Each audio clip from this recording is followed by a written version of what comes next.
Assalamualaikum warahmatullahi wabarakatuh. Bismillah, alhamdulillah, wassalatu wassalamu ala habibina wa syafi'ina wa Muhammadin abdillah wa ala alihi wa sahbihi mawala.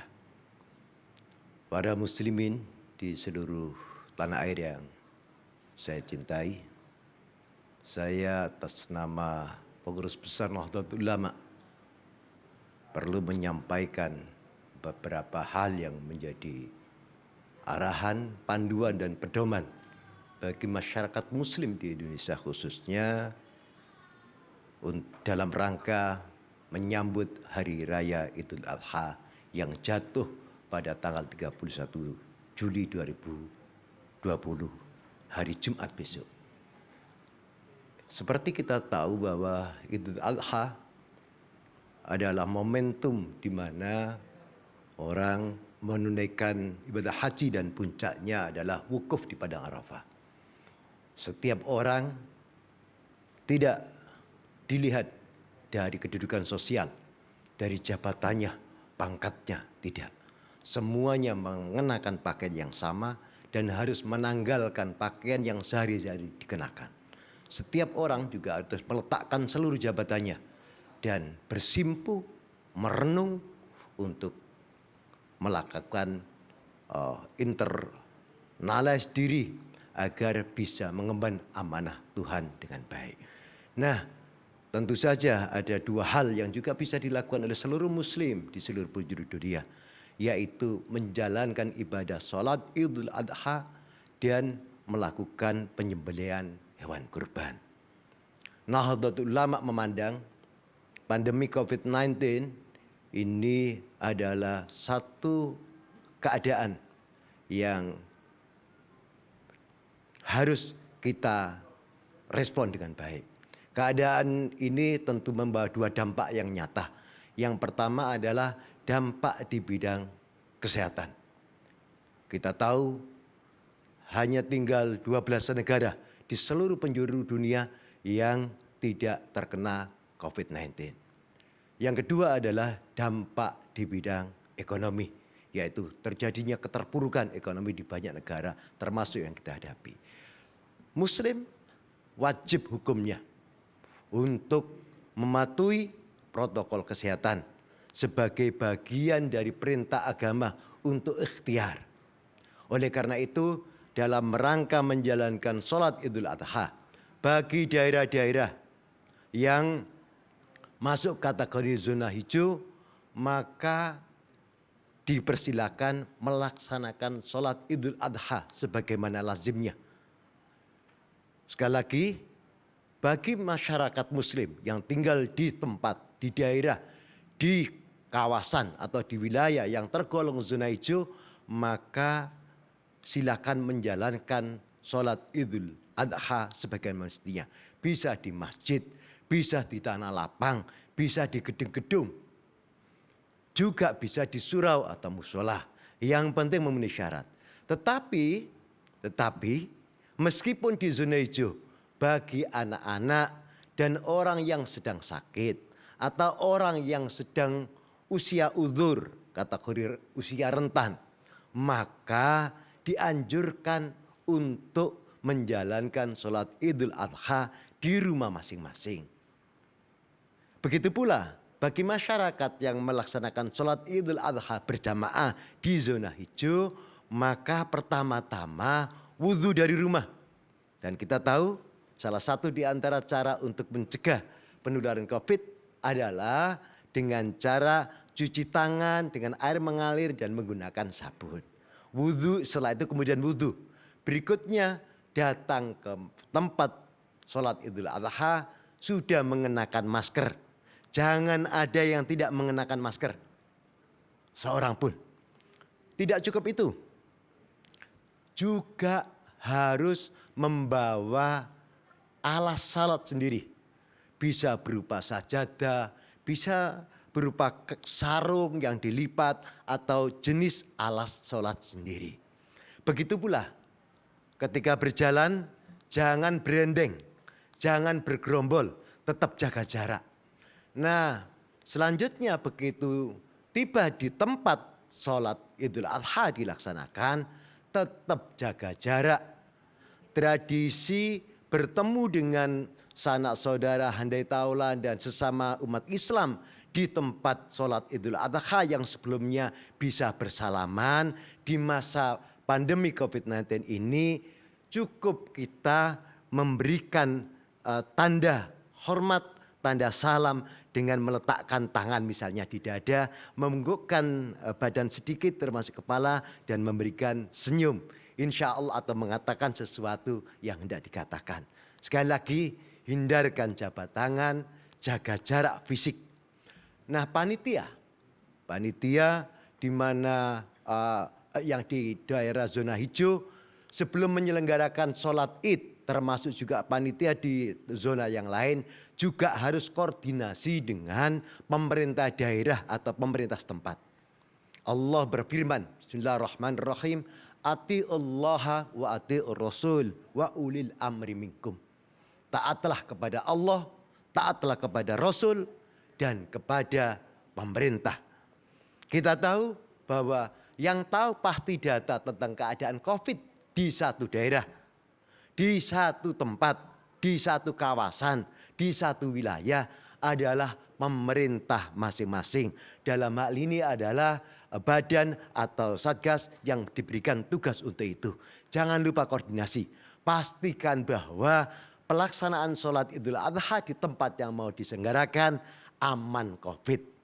Begitu pula panitia juga harus memastikan tempat penyelenggaraan sholat Idul Adha harus memenuhi kebutuhan dasar dilaksanakannya prosedur atau protokol kesehatan.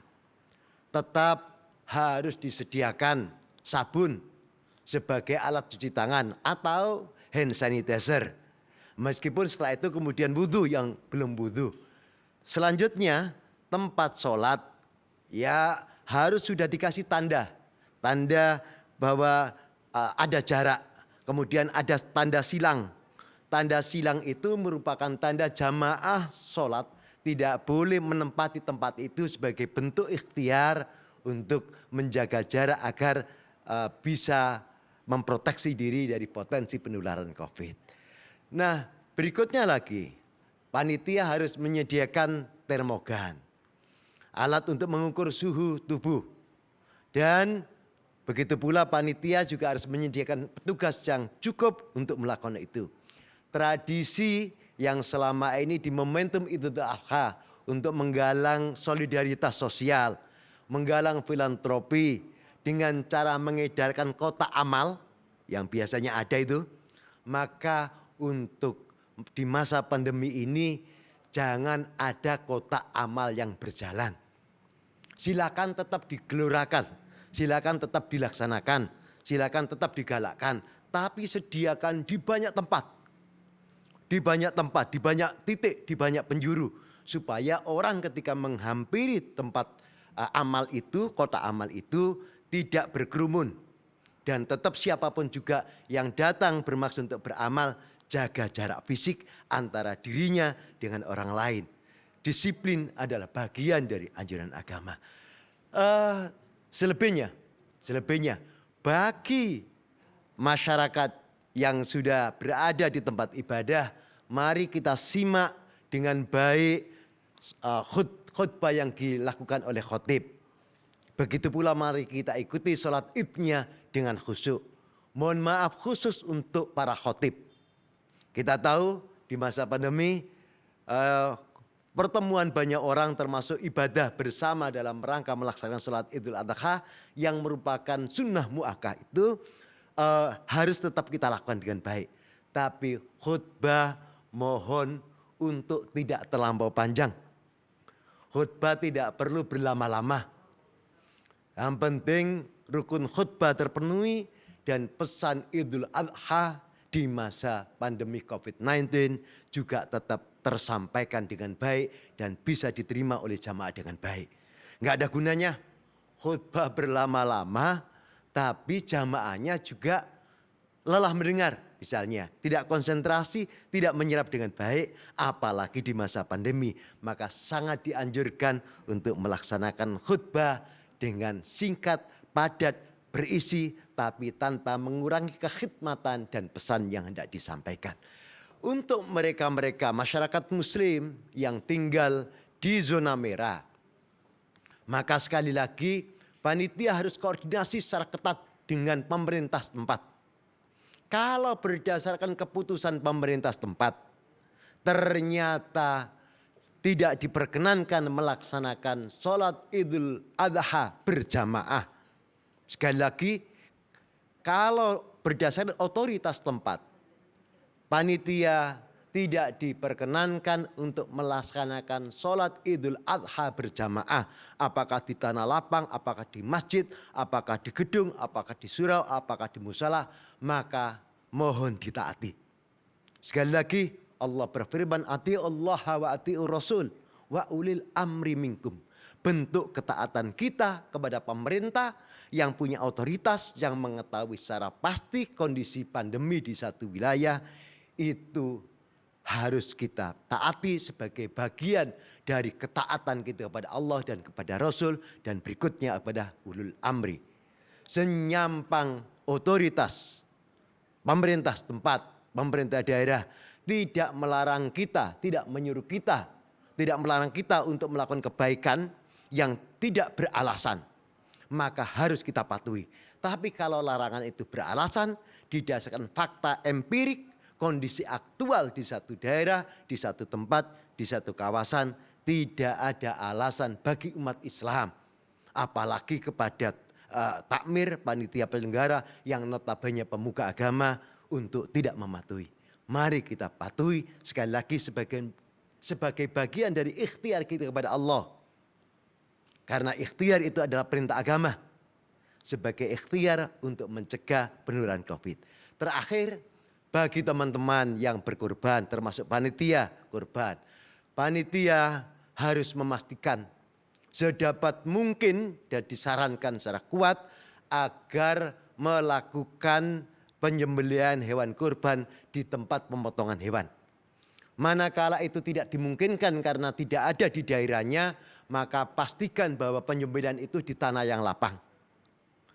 Semua petugas penyembelihnya mengenakan pakaian lengan panjang, mengenakan masker, dan juga pakai sil.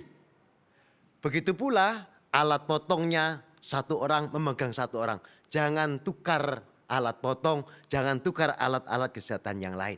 Berikutnya setelah itu, kalau sudah dipotong dan sudah dibagi-bagi, sudah dimasukkan tempat, maka sedapat mungkin panitia yang mengantarkan kepada masyarakat muslim di sekitar. Jangan orang datang ke situ untuk mengambil hewan kurban. Sedapat mungkin sekali lagi antar ke tempat masing-masing. Kalau itu masyakot, kalau itu memberatkan dan tidak memungkinkan karena jumlah panitia yang terbatas, maka beri kupon dan kasih jadwal. Misalnya jam 10 sampai jam 11 berapa orang yang harus datang, di mana tempatnya, begitu pula selanjutnya sampai habis di urutan. Hindarkan kerumunan, karena kerumunan itu sangat tidak diperbolehkan dalam keadaan COVID-19 yang sekarang menyelimuti kita. Akhirnya segala ikhtiar kita, segala upaya kita itu tidak akan ada guna dan manfaatnya kecuali Allah yang mengabulkan. Begitu pula doa kita. Maka doa kita untuk terhindar dari COVID, untuk bangsa dan negara ini terhindar dari COVID, moga-moga dikabulkan oleh Allah dan bangsa Indonesia dan seluruh umat di penjuru dunia diselamatkan dari COVID-19 yang ada. Akhiran, wallahul muwafiq ila aqwamit thoriq. Assalamualaikum warahmatullahi wabarakatuh.